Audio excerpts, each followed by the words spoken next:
한 가지 광고가 빠졌는데 우리 세계로교회에서 세운 인도 세계로교회의 부설 바이블 칼리지와 대전신학대학 또 지금 아직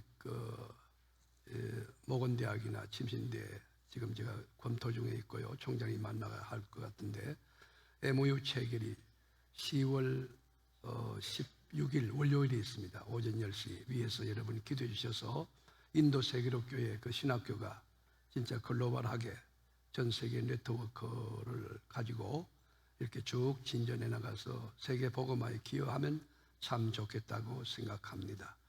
우리 사청에 계신 우리 교우들 많이 오셨는데 사청의 교우들과 본당의 교우들 박수로 서로 인사할까요? 네. 기도하겠습니다. 말씀의 제자이신 주님, 오늘 하나님 말씀 들으러 왔습니다. 인간의 생물학적 귀 가지고 들을 수 없사오니 영의 귀를 열어 주옵시고 온몸이 귀가 되어 말씀 쫓아가다가 부활하신 주님 만나는 복된 장과 시간이 되게 하옵소서. 우리에게 말씀 주시는 우리 주님 앞에 우리 모든 것을 집중하고 오직 주의 말씀에 우리 관심을 갖다가 하나님 말씀 듣고 내 가슴이 뜨거워지며 영안이 열리고 귀도 열리고 입도 열리고 땅끝까지 복음 전하는 그리스도의 제자 그리고 참된 그리스도의 군사 하나님이 원하는 일꾼들 다 되어지게 하옵소서. 살아계신 예수 그리스도의 이름으로 간절히 축복하며 기도하옵나이다. 아멘. 우리나라는 지방마다 특산물이 있습니다. 논산에 가면 딸기가 있고 공주에 가면 밤이 있고 또 금산에 가면 인삼이 있습니다. 전 어린 시절 감이 많이 나오는 지역에서 제가 자라서 그런지 홍시나 꽃감을 참 좋아합니다. 꽃감 가운데도 40%에서 50% 수분이 있는 반건시 그 참 좋아하는데 반건시는 식감도 있지만 맛도 좋고 비타민 A 또 비타민 C 같은 영양소도 풍부하게 함포되어 있습니다. 그런데 딸기든 밤이든 또는 꽃감이든 사과든 간에 봄철에 꽃이 피고 그리고 열매를 이렇게 맺어서 이렇게 쭉 잘한다 할지라도 늦가을까지 끝까지 잘 견디지 못하고 낙과되든지 또 낙하하면 의미가 없는 것입니다. 정도의 까마귀가 파먹어도 상품 가치를 잃게 되고 태풍에 떨어져도 소용이 없고 병충해로 상품 가치를 잃어도 의미가 없게 됩니다. 이 가을이라 할지라도 북풍 한설을 이겨내야 하고 폭서의 진중 가운데도 자기를 지켜내야 하는 것입니다. 여러분, 그래서 특산품이 되어서 농부의 마음속에 평화와 기쁨을 도모하며 그리고 우리 사람들에게 아주 귀한 선물이 될 때까지 견뎌야 합니다. 끝이 좋아야 한다는 의미입니다. 마무리를 잘해야 된다 하는 그런 메시지입니다. 그래서 세계적인 문호 셰익스피어는 끝이 좋아야 모든 것이 좋다라고 하는 의미 있는 말을 했습니다. 그렇습니다. 학문도 우리가 스타트만 중요한 게 아니죠. 끝이 좋아야 되고 그리고 사업도 거창하게 용두삼이 그게 중요한 게 아니라 이 끝이 좋은 사업가가 돼야 되고 인생도 마찬가지. 금수저로 출발해서 흙수저로 마치는 그런 인생이 많고요. 대통령으로 이렇게 영광을 누리다가 이렇게 불법해서 교도소에 들어가는 불행한 대통령도 있습니다. 우리 신앙도 마찬가지예요. 은혜로 출발해서 율법으로 마치는 자가 있고 영으로 출발해서 육으로 마치는 자가 있는 것입니다. 우리가 성경이나 역사에 실존했던 인물들을 살펴보면 이 성공했던 인물들의 공통점이 뭡니까? 화려한 스펙입니까? 아주 깊이 있는 커리어입니까? 아니면 백그라운드입니까? 그렇지 않아요. 성경과 역사에서 가장 성공한 인물로 주목하며 그리고 역사의 메시지를 주는 인물의 특징은 끝이 좋은 인생입니다. 마무리가 좋은 인생이 되는 거예요. 믿음의 조상 아브라함도 끝이 좋았습니다. 그리고 위대한 지도자 모세도 끝이 좋았고 여호수아 장군도 끝이 좋았고 우리 주님께서도 마지막 세상 떠날 때 하나님의 뜻을 이루어서 죽기까지 복종하며 십자가상에서 테텔레스타이 다 이루었다. 아버지 뜻을 이루고 구원을 이루고 율법을 완성했다. 우리 주님도 끝이 좋은 분이었습니다. 신약 성경의 2분의 1 이상을 저작하고 수많은 교회를 세웠던 조직신학, 또 성서신학, 선교신학의 간판이라고 할 수 있는 사도 바울도 끝이 좋았습니다. 백발이 성성한 이 노사도가 인생의 결산장에서 그는 이렇게 고백합니다. 디모데후서 4장 6절에 보면 전제와 같이 내가 벌써 부어지고 나의 떠날 시각이 가까웠도다. 지금 전제, 여러분 이 번제 가운데 마지막 의식으로서 포도주를 붓는 그 의식, 마지막 순간이 가까웠다. 그런데 그는 고백하기를 이제 나는 선한 싸움을 잘 싸웠고 나의 달려갈 길을 잘 마쳤고 믿음을 지켰으니 이제 후로는 날 위하여 의의 면류관이 예비되었다. 하늘나라 여러분 스테파노스라고 하는 면류관을 카운트하고 있는 것입니다. 바울 사도가 여러분 가말리엘 문화에서 첨단의 논리와 지성 훈련 받아서 그 자체를 자랑하는 것이 아닙니까? 그거는 이미 저 배설물처럼 버린 지 오래입니다. 바울이 자랑하는 것은 하나님 진리대로 살아서 믿음 지켜서 그리고 주의 뜻을 쫓아서 의의 면류관, 나를 하나님께 인정받는 그 면류관을 카운트하고 있는 것입니다. 오늘 본문에도 이 스파르타를 받고 있는 주인공 요셉도 끝이 좋은 인생이었습니다. 비록 청소년 시절에 산전수전, 육박전, 공중전, 예적 불허한 그런 여러분 오리무중의 삶을 살았지만 요셉이란 사람도 끝이 좋았습니다. 마무리가 좋았습니다. 꿈이 많았던 요셉, 금수저로 태어났습니다. 이 부모들에게 이 편애, 이 파시엘레티라고 하는 이 편애를 받고 자랐습니다. 그러니까 채색옷을 입었는데 채색옷은 후계자라는 메시지를 담고 있는 것이에요. 형들은 들판에서 일을 하지만 집안에서 가장 값진 음식을 먹고 채색옷을 입고 그렇게 행복하게 자랐습니다. 요셉은 여러분이 아시는 대로 외모가 출중했습니다. 그리고 기본 지식이 있고 지혜가 있었습니다. 그리고 매너도 있고 에티켓도 있고요, 도전 정신도 있는 젊은이, 소위 말하면 잘 준비된 퍼펙트한 캐릭터였습니다. 탁월한 인재라고 말할 수 있습니다. 그러나 애굽의 총리가 될 때까지 꾸었던 많은 꿈들도 있었지만 자세히 우리가 현미경으로 살펴보면 요셉의 인생도 롤러스케이트를 타는, 그러니까 시속 게임 같은 인생을 살았습니다. 올라갔다 내려갔다가 온탕에 갔다가 냉탕에 갔다가 지옥도 들어갔다가 천국도 갔다가 이 요셉이 위기의 강도 건넜습니다. 슬픔의 강도 건넜습니다. 감옥의 강도 건넜습니다. 죽음의 강도 건넜습니다. 사건의 발단은 꿈이었습니다. 꿈. 어느 날 요셉이 꿈을 꾸었는데 요셉이 들판에서 이 배워놓았던 이 곡식단에 자기 형들의 곡식단이 쭉 둘러서 절을 하는 것이었습니다. 보통 꿈이 아닙니다. 특별한 의미를 담고 있는 계시적인 꿈입니다. 이 꿈을 꾸었다면 꿈이 이루어질 때까지 하나님 앞에 묵묵하게 침묵하며 기도하는 지혜가 필요한데 이 요셉은 방정 맞았습니다. 입이 건질거려 견딜 수 없어서 형들에게 꿈 이야기를 시작했는데 그 꿈이 형들의 마음을 뒤집어 놓았습니다. 아니 그러면 우리 형들이 너에게 다 절을 한단 말이냐? 잔뜩이나 여러분 형들의 잘못을 고자질해서 이 형들의 마음이 상했는데 시기 질투를 유발해가지고 미운털이 박혔던 이 요셉은 왕따 중에 왕따를 당하게 됩니다. 자, 이쯤 하면 여러분 어느 정도 좀 깨닫고 충격요법 가운데 좀 자중해야 되는 것 아닙니까? 그런데 이 요셉은 불난 집에 석유통을, 휘발유통을 들고 들어가는 듯 두 번째 꿈 이야기를 시작합니다. 어느 날 요셉이 꿈을 꿨는데 해와 달과 별이 요셉에게 절을 하는 꿈을 꾼 것입니다. 보통 꿈이 아니죠. 그렇다면 더 깊이 기도하여 더 온유하고 겸손한 가운데 아버지 뜻이 이루어질 때까지 침묵하며 기다리는 그런 지혜가 있네. 또 이기 방정 맞았어.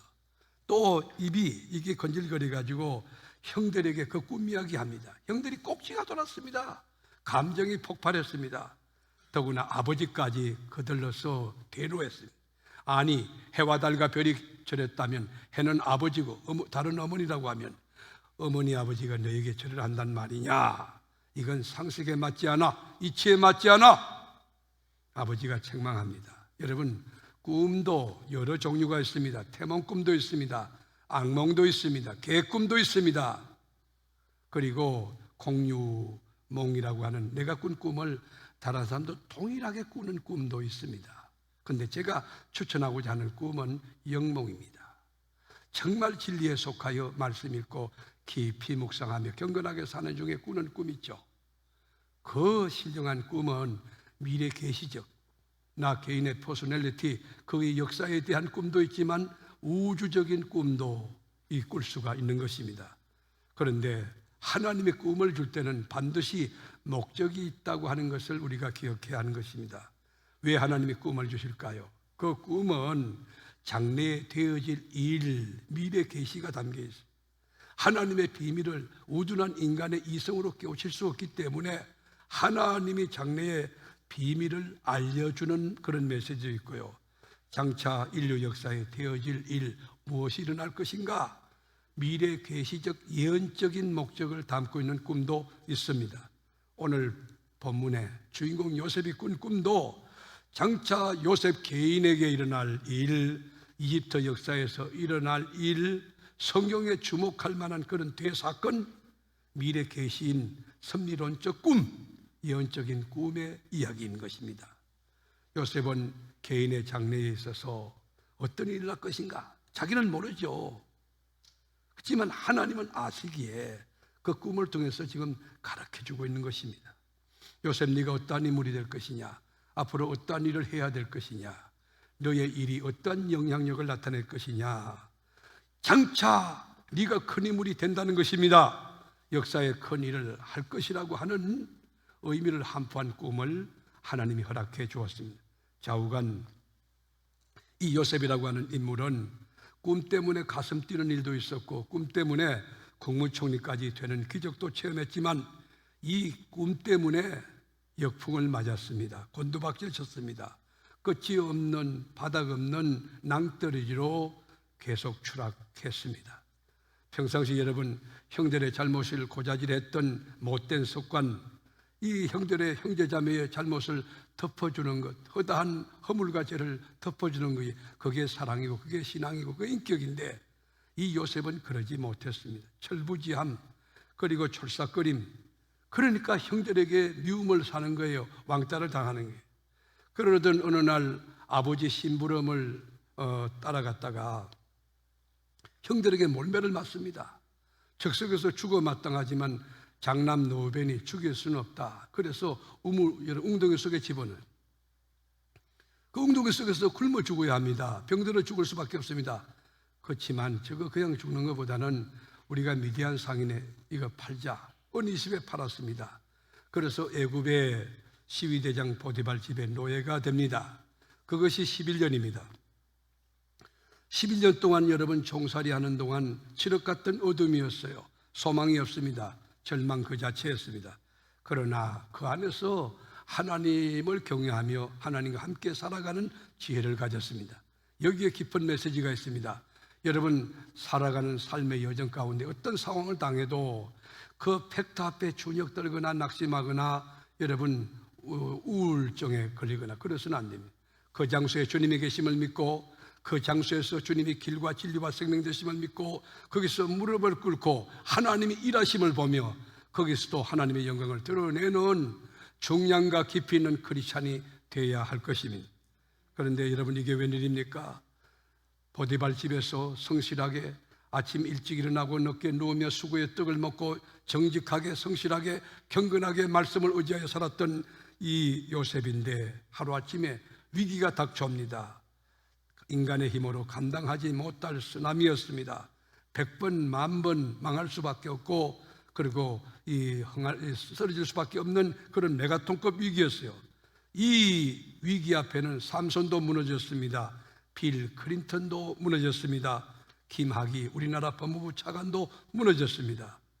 우리가 추측해보지만 이집트의 경호실장 정도 되면 여러분 결혼하는 이 아내 파트너가요, 제가 보기엔 미스 애굽 정도, 적어도 미스 애굽의 진선미 가운데 진 정도 되지 않았겠나. 외모가 출중하다는 것입니다. 지성이 있습니다.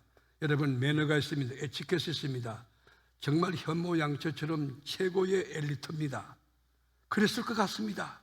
그런데 이 에집트의 국무총리가 되니 출장이 잦았을 것이고, 그리고 회식 자리도 많고 외박도 많이 했던 것으로 느껴집니다. 아내가 독수 공방했습니다. 외롭고 고독했습니다. 그런 가운데 17살 된 소년 요셉을 보자마자 그만 이 여인은 의식을 잃고 말았습니다. 반했습니다. 이성을 잃어버렸어요. 그래서 밤낮 유혹합니다. 피 끓는 젊은 청년 요셉이 감당하기는 너무나도 어려운, 넘어서기 너무나도 어려운 장벽이었습니다. 아무도 없는 간사였습니다. 보디발 아내가 옷을 붙들고 늘어졌습니다. 이게 위기였습니다. 그러나 요셉은 하나님이 두려워서 단호하게 적시 목숨을 내걸고 물리쳤습니다. 그 순간 여러분 보디발 아내가 소리칩니다. 저놈이 날 겁탈을 하다가 도망쳤다고, 여기 에비던스가 있다고 옷을 보여주었습니다. 보디발 간사가 발칵 뒤집어졌습니다. 한참 뒤 경호실장이 집에 도착하자마자 보디발 아내가 입에 거품을 내뿜고 거짓 증언합니다. 여기 증거가 있다고. 그래서 요셉은 억울한 누명을 쓰고 감옥에 떨어지게 됩니다. 그런데 그 감옥은 보통 감옥이 아닙니다. 왕의 제수들만 가두는 특수 감옥이었어요. 군기가 얼마나 센지 그건 완전히 지옥 그 자체였습니다. 무시무시한 여러분 군기였습니다. 거기서 2년 동안 지납니다. 여러분, 그런데 놀라운 것은 그 어려움이 오면 올수록 더 하나님과 깊은 친밀감, 하나님과 더 깊은 친교를 맺는 이 요셉의 영성, 요셉의 지혜를 우리는 받아야 하는 것입니다. 저는 이 본문을 읽으면서 하나님께 질문을 던졌습니다. 왜 의로운 요셉에게 이렇게 감옥행으로, 그 감옥도 보통 감옥이 아닌 왕의 제수들을 가두는 특수감옥에 집어넣습니까? 하는 질문을 하나님께 던졌습니다. 왜일까요? 왜 특수감옥으로, 왜 극한 지옥의 끝으로 여러분 이 요셉을 밀어넣었을까요? 이거를 인간의 관점에서 보면 해석이 나오지 않아요. 하나님의 관점에서 보면 하나님이 굉장한 통찰력을 가지고 이 요셉에게 큰 배려를 하고 있는 것을 우리가 느낄 수 있어요. 하나님이 높이와 깊이와 넓이의 교육학적 철학을 가지고 요셉을 다루고 있다는 사실을 우리는 깨달을 수 있습니다. 생각해 보세요. 노예 출신이었던 요셉이 어떻게 최강국인 에집트의 고위직 국무총리라든지, 예를 들어 국회의장이라든지 장차가는 이런 정치, 여러분 그 높은 사람을 만날 수 있겠습니까? 그런데 하나님은 교도소라고 하는 학교에서 VIP들을 룸메이트로 만나게 해주신 것입니다. 여러분 생각해 보세요. 여러분이 국회의장이나 국무총리한 분들, 또는 여러분 대통령 하신 분들 이렇게 만나보시면 여러분 품격이 다릅니다. 만나보세요. 만나보시면 벌써 매너가 다릅니다. 그들은 수용적 태도가 다른 것입니다. 그런데 어떻게 에집트의 노예가, 종이 그런 고위직의 사람을 만날 수 있습니까? 왕이 총애받던 한때 술 가는 장과 떡 가는 장 룸메이트로 구속이 되어 자기 룸에 들어온 것입니다. 자, 논리적 비약이 너무 심하지만 요셉이 파라오의 꿈을 해석하고 애굽의 국무총리가 됩니다. 놀랍지 않습니까? 하나님은 그것까지라도 들어쓰시는 거예요. 오늘 여러분께서 하찮게 생각하는 그것, 여러분이 서 있는 모든 장소, 모든 기회, 모든 사람 앞에 신실해야 될 이유, 하나님은 꿈을 가지고도 요셉을 이집트 국무총리 만드시는 그 하나님이 여러분들에게 안내 사역을 맡깁니까? 그 사역을 잘 감당하세요. 차량 봉사 맡깁니까? 그 사역 감당하세요. 무엇이든지 하나님의 일은 거룩하게 아주 귀하게 신실하게 감당하다 보면 거기에 주님이 길을 열어 주시는 것입니다. 그런데 요셉도 여러분 가는 세월 잡을 수 없고 오는 세월 막을 수 없어서 머리에는 흰 서리가 내려 백발이 성성해졌어요. 이빨은 다 흔들려 빠져버렸고, 그리고 눈은 침침해고, 그리고 허리는 굽었습니다. 인생의 좋은 세월 다 지났다는 이야기. 봄, 여름, 가을이 지나고 이제는 차디찬 인생의 겨울이 왔습니다. 두 손을 멈추고 여러분, 이제 쉬어야 될 때가 왔습니다. 하나님의 축복으로 애굽의 국무총리도 되었고 권력과 부귀영화도 한 몸에 다 가져보았지만, 그러나 저는 주목하는 것이 요셉의 끝이 어떠했느냐 하는 것입니다. 요셉이 맨 마지막에 엔딩 포인트에서 어떤 고백을 하느냐, 저의 관심은 여기 있어요. 끝이 좋은 인생이냐 하는 것입니다. 국무총리 됐지만은 더티한 인생이라고 하면 여러분, 쓰레기 같은 인생, 그 뭐 볼 게 뭐 있겠습니까? 오늘 우리가 주목하는 요셉의 끝이 뭐냐? 요셉이 마지막 죽을 때 어떤 유언을 했던가? 요셉의 인생 결선장에서 남겼던 여러분 메시지가 뭔가? 이 메시지가 우리에게 큰 울림이 있어요. 24절부터 26절까지 다 같이 읽겠습니다. 요셉이 그의 형제들에게 이르되 나는 죽을 것이나 하나님이 당신들을 돌보시고 당신들을 이 땅에서 인도하여 내사 아브라함과 이삭과 야곱에게 맹세하신 땅에 이르게 하시리라 하고, 요셉이 또 이스라엘 자손에게 맹세시켜 이르기를 하나님이 반드시 당신들을 돌보시리니 당신들은 여기서 내 해골을 메고 올라가겠다 하라 하였더라. 요셉은 죽을 때 언약을 붙들고 있는 거예요. 요셉은 죽을 때 약속된 말씀을 붙들고 있는 것이 아브라함에게 이삭에게 야곱에게 주셨던 그 말씀이 응치될 것에 대한 확고한 믿음이 있는 것입니다. 하나님이 약속한 대로 지금 애굽에 살아도 출애굽하여 약속의 땅 가나안에 들어갈 것에 대한 비전 스테이트먼트를 하고 있는 것입니다. 그리고 계속 말합니다. 하나님이 정령 반드시 건고하시리니 너희가 이곳에서 나갈 때 내 해골을 메고 올라가겠다 맹세하라. 여러분께 묻습니다. 요셉은 지금 어디 있습니까? 이집트에 있습니다. 나이는 몇 살입니까? 110살입니다. 그런데 지금 여러분 어떤 고백을 하고 있습니까? 몸은 지금 애굽에 있어서 지금 장사돼서 애굽에 묻히지만 내 해골을 너희들이 취하여서 약속의 땅 가나안으로 올라가겠다는 거예요. 오늘이 아니고 내일입니다. 부분이 아니고 전체인 것입니다. 당대가 아니고 후손 만대에 해당되는 비전 꿈입니다. 내 해골을 메고 나가리라. 여기 복음이 있습니다. 여기 성서신학적인 교훈과 깊은 메시지가 있는 것입니다. 요셉은 임종 직전에 360년 뒤에 되어질 이 일을 여러분 미리 믿음으로 붙들고 선포하고 있는 것이에요. 출애굽할 것을 선포하고 있고 내 해골을 360년 뒤에 메고 이제 가나안 땅으로 다시 가서 매장할 것에 대한 여러분 그 비전을 선포하고 있는 것이에요. 수백 년의 세월이 흘렀습니다. 요셉이 예언한 대로 거기 응치되느냐? 여호수아 24장에 보면 그 말씀 그대로 응치되었어요. 요셉의 해골은 여러분 이스라엘 민족들이 그걸 해골을 가지고 에브라임 산지인 거리심산과 에발산 사이에 있는 세겜 땅에 그 해골을 여러분 묻게 됩니다. 말씀대로 이루어지는 것입니다. 여러분 하나님을 믿으십니까? 말씀을 믿으십니까? 말씀은 하나님입니다. 말씀을 펼 때 하나님의 음성이 들려 이 사건 모든 말씀이 내 사건으로 다가와요. 하나님 말씀 그대로. 우리 교회는 365일 바이블 미팅 시간이 있습니다. 매일 성경을 읽을 수 있도록 여러분에게 도움을 드리고 있습니다. 여러분 말씀을 펴면 하늘이 열립니다. 장래길이 열립니다. 하나님 말씀을 귀히 여겨야 되는 것이에요. 우리의 본향이 어딜까요? 여러분 전라도입니까? 여러분 저 경상도입니까? 경기도입니까? 우리의 돌아갈 본향은 그런 곳이 아니에요. 우리가 돌아갈 본향은 하늘나라, 더 나은 본향 예루살렘 새 땅이 되는 것이 우리가 사는 이 지구촌은 장망성입니다. 장차 다 망하고 초토화될 이 장망성에 우리의 본향이 있는 것이 아니에요. 우리는 돌아갈 하나님 나라, 그 나라에서 멸류관과 상급과 칭찬과 존귀를 받는 세계롭게 전 교우들 한 분 한 분들이 다 될 수 있게 되기를 주의 이름으로 축원합니다.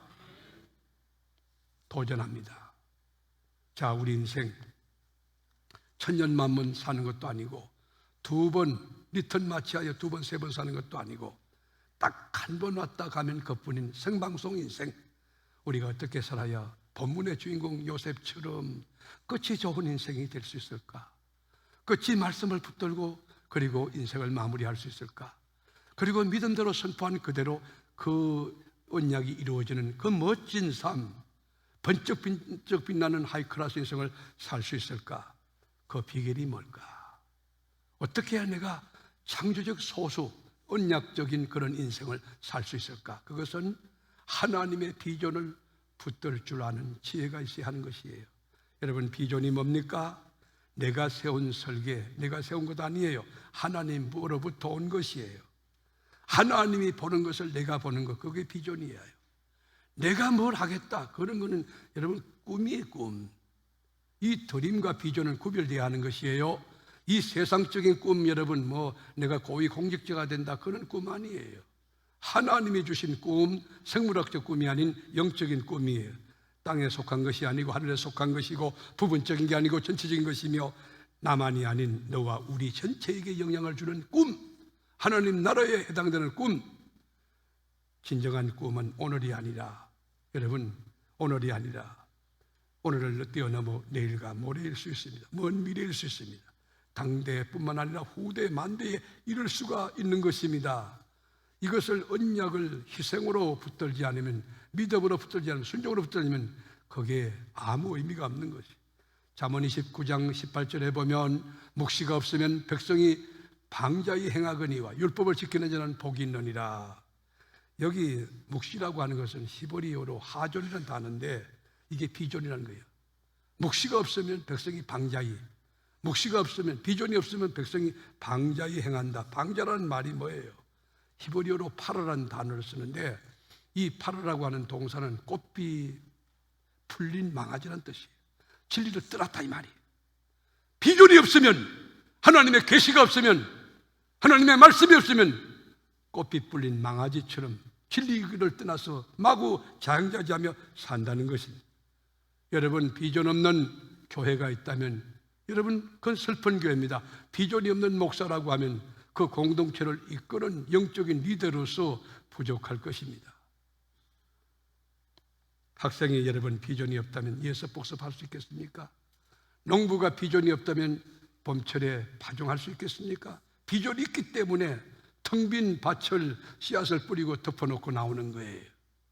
비전은 하나님이 보는 것을 내가 보는 것이에요. 하나님으로부터 넘치는 비전이 이 아침 3부 예배 나온 여러분에게 고스란히 가득 차게 누르건대로 넘치도록 아주 온전하여질 수 있기를 주의 이름으로 축복합니다. 요셉에게 하나님이 주신 비전이 없었다면 그 억울한 여러분 11년의 노예살이, 2년의 그 지긋지긋한 감옥살이 견뎌낼 수 있었겠습니까? 요셉에게 비전이 있기 때문에 감옥살이 넉넉히 이겨냈고 종살이 11년 넉넉하게 이기며 승리의 깃발을 흔들 수 있었던 것입니다. 요셉처럼 끝이 좋은, 마무리가 좋은 인생이 되기 원한다면 하나님의 비전을 우리가 볼 줄 알고 느낄 줄 알고 그걸 붙잡을 줄 아는 지혜가 있어야 되며, 또 하나는 나를 보는 게 아니고 하나님을 보고 무한한 가능성이 있다는 걸 확신하고 도전하는, 그리고 돌파하는 그런 지혜가 우리에게 있어야 하는 것이에요. 내가 아니에요. 내가 뭘 합니까? 나는 nothing이에요. 아무것도 아닌데 내가 뭐 합니까? 하나님이 일하시는 거예요. 여러분, 사람이 일하면 사람이 일할 뿐이지만 하나님께 기도하면 하나님이 일하시는 것이에요. 하나님이 역사하면 안 되는 것, 닫혀있는 거 열려져요. 약한 거 강해져요. 모든 것이 가능한 것이에요. 여러분, 환경과 상황과 어떤 조건을 가지고 내가 뭐 스펙이 없느니 그런 소리 하지 마세요. 하나님이 하시면 됩니다. 믿음 가지고 도전하면 됩니다. 믿습니까? 사도 바울 보세요. 내게 능력 주신 자 안에서 내가 모든 것을 할 수 있느니라. 내게 능력 주신 자 안에서, 예수 그리스도 안에서 모든 것을 할 수 있다는 거예요. 그러니까 90이 됐든 100살이 되셨든 120살이 되셨든 생물학적 나이, 그것 때문에 꿈을 접지 말고, 여러분 연세가 90 정도 되셨으면 지금 꿈을 세워야 돼요. 100살쯤 되셨으면 지금 꿈을 여러분 새롭게 설정해야 돼요. 저도 하나님께서 영광의 은퇴를 주시면 전 기대하고 있어요. 아프리카나 가장 어려운 나라에 제가 낙후된 곳, 그 교도소 안에 들어가서 수용자 인권이든지 복음을 전가하여 영혼 구원하기 그 일을 하다가 하나님의 부르심을 받을 그런 각오를 가지고 있어요. 여러분, 유명한 소설 바람과 함께 사라지다 불의의 명작 아닙니까? 이게 영화까지 제작이 되었어요. 바람과 함께 사라지다. 남북 전쟁 당시에 종군 기자였던 미가렛 미첼, 여러분 아시는 대로 전쟁통에 부상을 입어서 직장에서 해고됩니다. 할 수 없이 자기의 고향이었던 아틀란타로 돌아와서 5년간 휴양을 하게 됩니다. 부상 입은 사람이 몸을 가누기 위해서 재활도 하고 이렇게 운동도 하고 그래도 되는데 그 사람은 그런 세월을 보내지 않았어요. 여러분, 부상 입은 가운데 심혈을 기울여서 소설을 쓰기 시작합니다. 그 소설을 탈고했을 때 그 소설에 대해서 아무도 관심을 갖지 않습니다. 그런데 출판사에서 전부 거절하니까요. 7년이 지났습니다. 어느 날 신문을 보니까 뉴욕의 대출판사 맥밀란이라고 하는 출판사의 사장 레이선이 아틀란타에 왔다가 기차로 돌아간다는 기사를 읽었습니다. 그때 이 사람이 찬스다. 여러분, 마가렛 미첼이 박수를 치면서 원고를 보따리에 쌌습니다. 그리고는 기차역으로 막 달려갔어요. 그 레이슨 사장이 열차를 막 달려가는 그 찰나에 사장님 잠깐만 보세요. 원고 보따리를 건너주면서 제가 아주 필사의 힘을 모아 쓴 소설인데 한 번만 읽어주세요 그랬어요. 레이슨 사장요, 대출판사 사장 원고요 수없이 옵니다. 다 집어던지는 거예요. 이 사람의 원고도 여러분 그 선반에다 집어던져 놓았어요. 그런데 2시간 뒤에 레이슨 사장의 전부 한 통이 날라왔습니다. 사장님, 원고 한 페이지도 줬으니 한 페이지라도 읽어주세요. 그거예요. 또 2시간 정도 잠을 자려고 하는데 또 띵동 전부 한 장이 날라왔어요. 사장님, 한 페이지만 읽어주세요. 제가 심혈을 기울여 쓴 것입니다. 여러분, 그때에 이 레이슨 사장이 무슨 원고기에 이렇게 호들갑을 떠나. 그래서 원고 보따리를 끌읍니다. 그래서 읽기 시작합니다. 그런데 원고를 읽자마자 푹 빠졌어요. 이 사람은 전문가입니다. 이게 베스트셀러 될 수 가능성이 있다. 감을 잡은 거예요. 그래서 판단하고 출판을 했는데 정말 불의의 명작이 된 것입니다. 사랑하는 교우 여러분, 여러분에게 하나님이 주신 비전이 응치되는데 장애물이 뭡니까?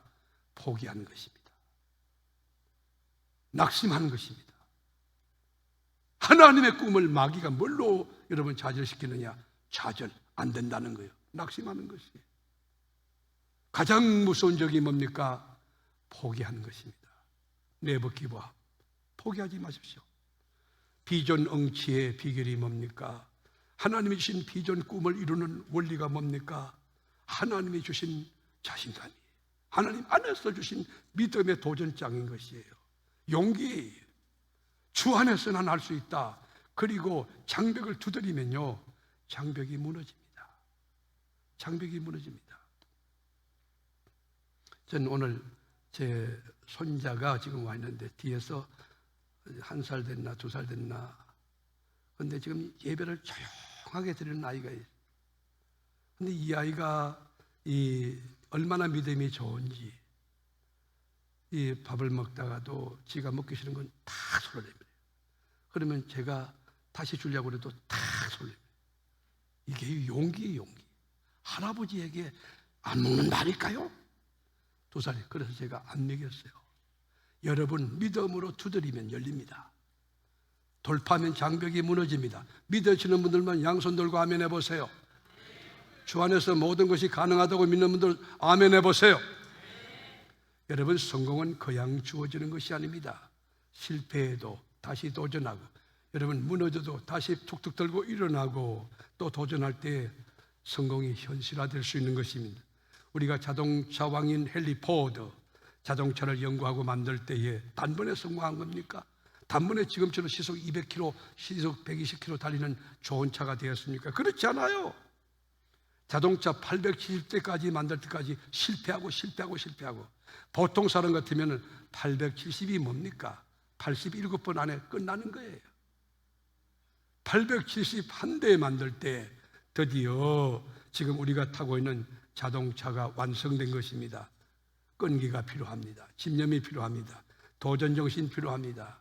주님 이름 가지고 언약을 딱 붙들고 그 약속이 이루어질 때까지 참는 것, 그거 그릇이야요. 그게 축복이에요, 축복. 산부인배 참여한 사랑하는 교우 여러분, 4층까지 있는 우리 모든 교우들, 하나님의 진리 말씀이 내 역사에, 내 삶에, 우리 가정에, 우리 교회에 이루어진다 믿으시는 분들만 한번 박수 한번 쳐보세요.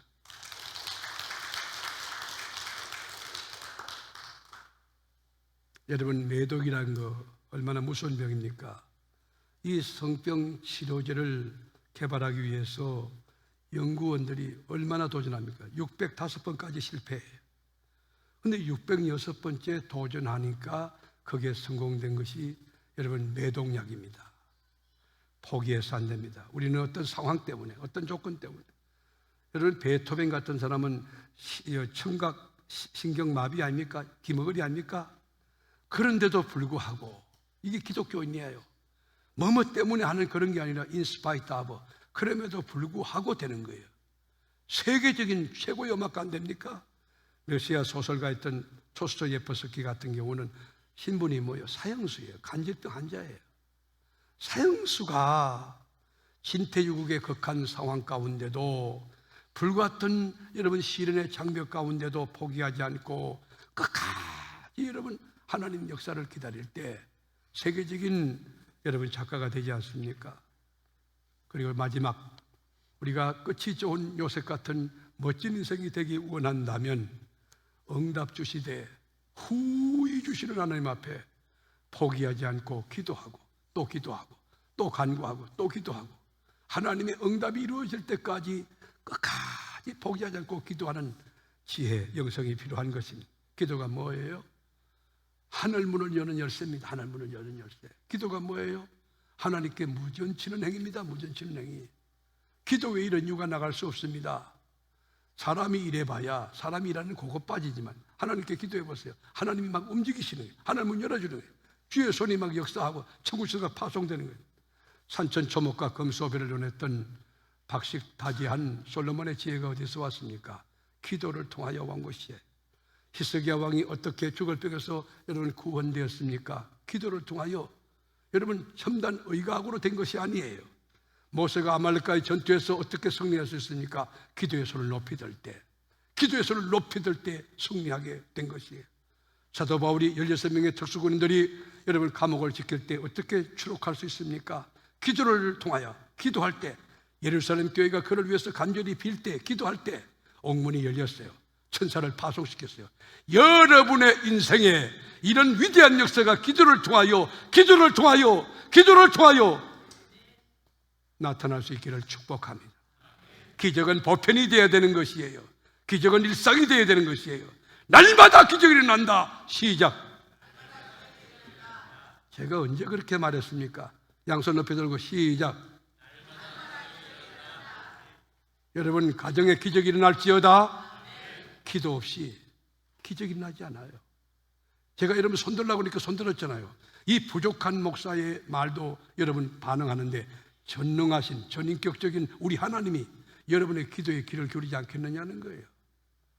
팥 심은 데 팥 나고 콩 심은 데 콩은 자연의 법칙은 그렇게 찰떡같이 믿으면서 하나님 계시의 법칙은 무시한다면 신앙이 없는 것이죠. 불신앙이지.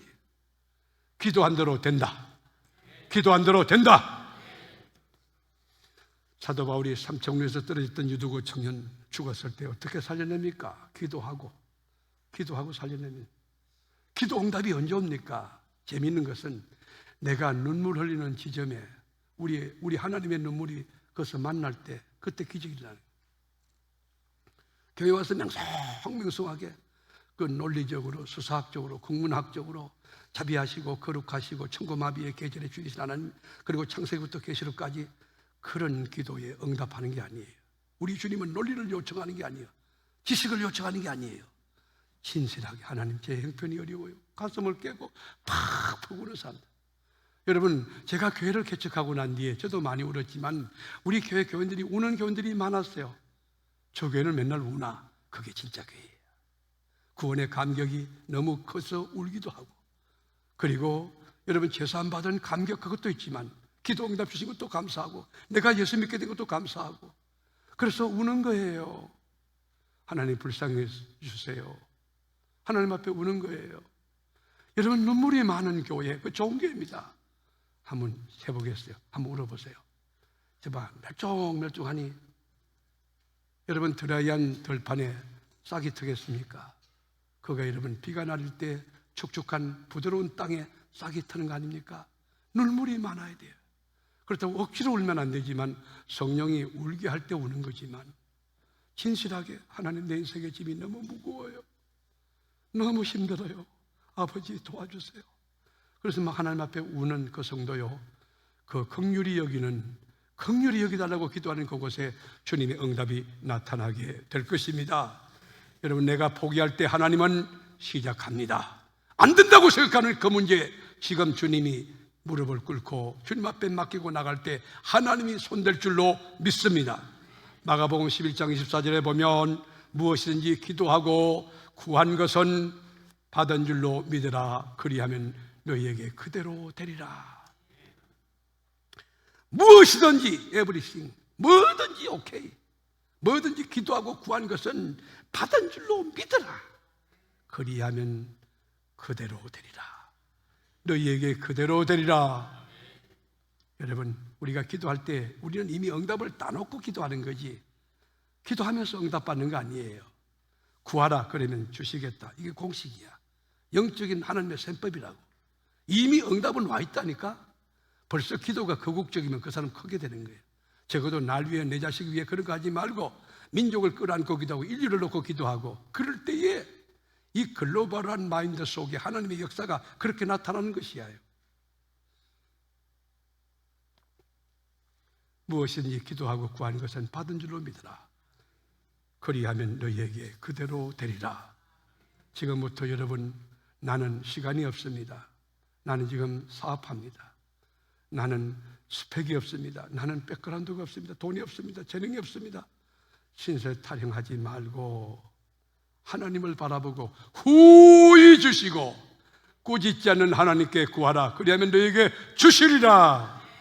시편 50편 15절에 보면 환난 날에 나를 부르라. 내가 너를 건지리니 네가 나를 영화롭게 하리로다. 환난이 올 때에, 핍박이 올 때, 공감이 올 때에 부르짖고 기도하는 거예요. 부르짖고 정말 성령에 사로잡혀 성령의 통치와 지배 아래서 아주 깊은 기도하는 거예요.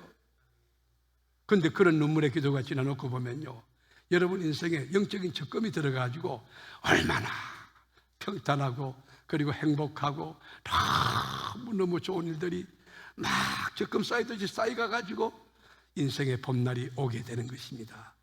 여러분 인생이 멋지게 되기 원합니까? 인생의 홈런을 치기 원합니까? 부르짖고 기도하는, 기도에 밤마다 와서 기도하고 말이에요.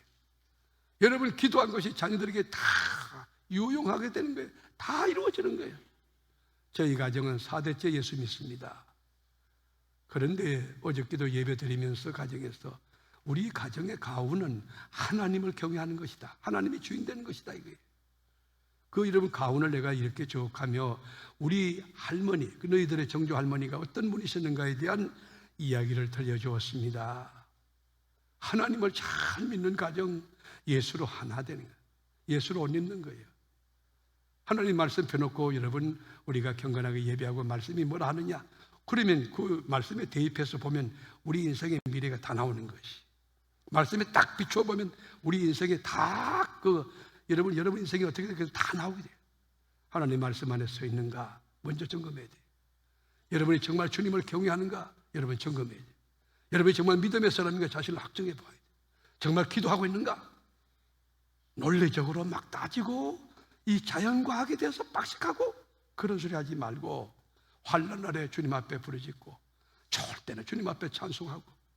그래서 우리의 소망을 어디 둬야 됩니까? 시편 37편 7절에 보면 주여 내가 무엇을 바라리요? 주님, 내가 이제 무엇을 바라리요? 지금까지 살아온 것 주의 은혜인데 이제 살 만큼 살았는데 여러분 소망이 어디 있어요? 나의 소망은 주께 있나이다. 오늘 요셉이라고 하는 인생, 그 캐릭터에 대해서 우리가 공부했습니다.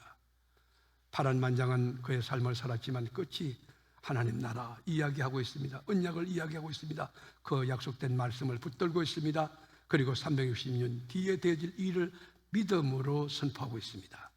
여러분의 생이 하나님의 비전을 가슴에 안고 내가 세운 것 말고 하나님이 보는 것을 나도 보며 하나님의 비전을 가슴에 안고 어떤 환경과 조건을 보지 말고 그 너머 역사하는 하나님을 바라보고 그리고 무릎을 꿇는 지혜로 지금부터 기도로 달려갑니다. 기도로 승리합니다. 여러분 인생이 잘 되기를 주의 이름으로 축복합니다.